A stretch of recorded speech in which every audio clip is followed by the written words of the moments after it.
Hello neighbor, this is Curt with etrailer, and today we're taking a look at the Romik REC-P running boards, and we're going to see how they install and how they look on our 2025 Jeep Wrangler Unlimited. Now, running boards are an excellent way to ensure getting in and out of your vehicle more safely is a priority, especially on vehicles like this that have a higher ground clearance. So a step like this is just going to cut down the jumping in and out. So, anybody with kids or, if you're picking up grandma and grandpa somewhere, you can get them in and out of the car without getting hurt at all. So these running boards here offer a 5.5-inch wide step. They are going to run the full length through both rows. These are black with an aluminum finish here. And the color scheme on it, I think, does complement the Jeep a bit aesthetically. This particular Jeep doesn't have a whole lot of this silver finish, but I think it has enough that this actually makes sense.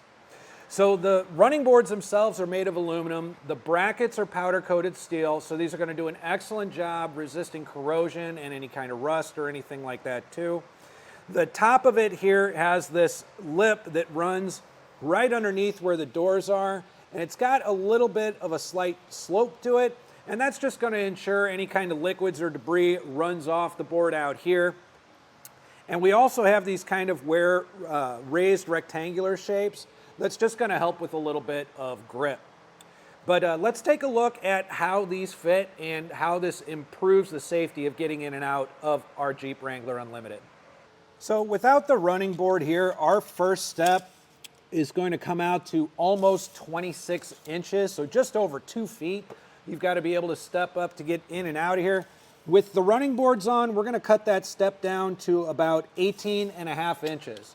So it doesn't necessarily cut it in half, but it does take a significant amount off of here, and it's going to do a great job of helping us in and out of the vehicle. As we look along the lip here, it does come out a little bit over the board. And as I'm taking a look at it, it still leaves about 4 inches of the step on here to be able to do that, because it does kind of contour out a little bit over it. But that should be more than enough for somebody to be able to use it safely, whether with the front or the side of their foot. I think these fit on here really, really well. Installation of these running boards is really, really simple. In fact, it only requires one size of socket. So grab your 13mm socket and your torque wrench, and you'll be able to put these on without an issue. And with the ground clearance that we have here, this is a simple job to do on your garage floor or in your driveway. So follow along, I'll show you exactly how we got these on here. So to start our installation, we'll begin with our brackets. And first we need to talk about bracket placement. There is certain brackets that you want to put in each of the 3 mounting locations that we find on each side of the vehicle. So we're going to be working on our driver's side right now. And our front bracket, you'll see these tabs that kind of come over from the main body of it. Our front bracket, those tabs need to be facing the back of the vehicle. And then our middle and our back bracket, this tab needs to be facing the front of the vehicle. Now, each of these are attached by putting this piece on the outside where these open bolt holes are. Each of these will get a bolt, and then there's a bolt that's going to go vertically into a pre-threaded hole in the frame. So we're going to work on the front bracket. So I've got the appropriate bracket. My tabs are facing the rear of the vehicle, and this is going to line up just like this. We've got this part here on the outside lined up with these 2 bolt holes here and here, and that is going to help line up our vertical bolt hole right here. So I'm going to hold this in place, and I'm going to take my M8 flange bolt and my M8 flat washer, and I'm just going to hand thread that bolt in for now.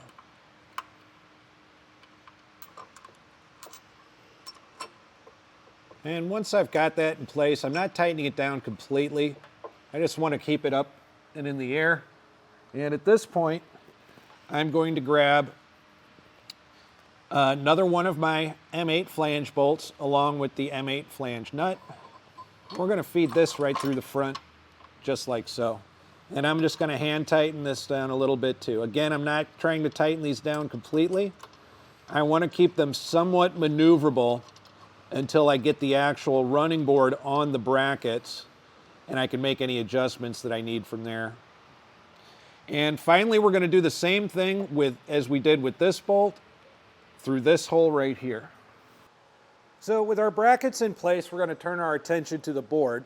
And if we turn it upside down, what we're going to find back here is 2 T-tracks. And in each T-track, we're going to find 3 bolt, washer, and nut combos. Now, some of these might be pretty tightened down. What I suggest is before we put the board up on our brackets, we don't want to remove our washer and nut completely.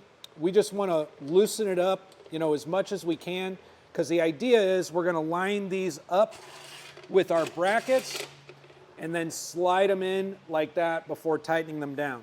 So I'm going to go ahead and use my 13mm socket, which conveniently is the same size socket that we used on our brackets. And I'm going to get this loosened up.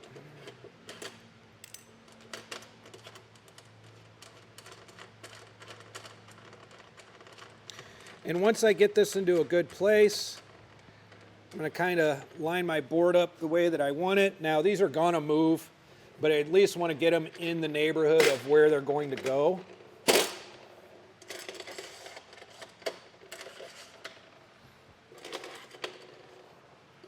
Before I turn over my board and try to get them into position here.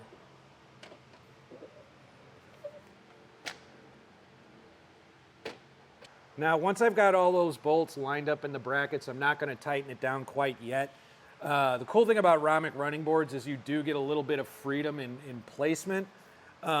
So as I'm looking at the board here, one of the things that I noticed is there's not a whole lot of board back here for my second row, and I've got more than enough up here in the front. So I'm going to slide my board back as far as it can go. And it still looks really nice where it's at, but I just wanted to get some of that more wide portion of the board where someone's foot's going to come down for that second row. But now that I've got this lined up and pushed back the way that I want it, I'm going to be getting underneath the board, and I'm going to be double checking this is going to be on, straight. I don't want it to where one end is tucked in further than the other. We want it to run straight with the side of our vehicle. Now that those are tightened down, I'm going to keep my 13mm socket, and I'm going to go ahead and tighten down the bolts to my brackets going into the vehicle frame. And I've also went ahead and grabbed a 13mm wrench to help me out here with these ones on the side that we have both a nut and a bolt to tighten. And once you've got that, your torque wrench set, go ahead and get them all tightened down.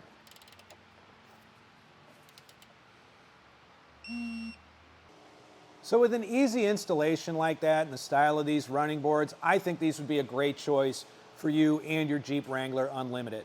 But if after watching this video you decide that's the case and you get them, install them, get to use them for a little bit, please share what you think about them in the comments below. We'd love to share your experience with other neighbors so they can make the best decision for themselves. Once again, this is Curt with eTrailer. Thanks for stopping by.